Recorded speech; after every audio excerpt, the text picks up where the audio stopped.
ओडिशा श्री प्रदीप पुरोहित।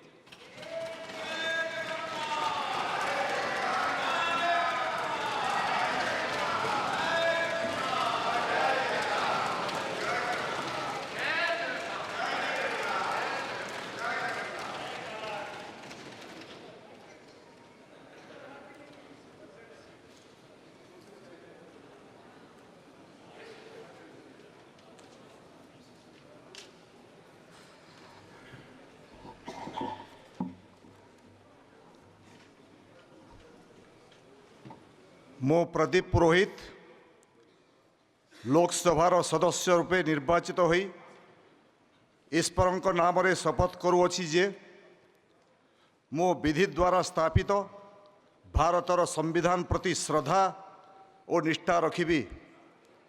मु भारतर सार्वभौमत्व और अखंडता अक्षुण्ण रखिबी एवं मु जो पद ग्रहण करने को जाऊँगी ताहार कर्तव्य श्रद्धापूर्वक निर्वाह करिबी।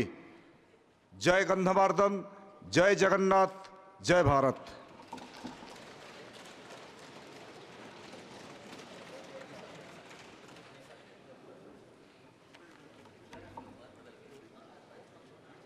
श्री अनंत नायक।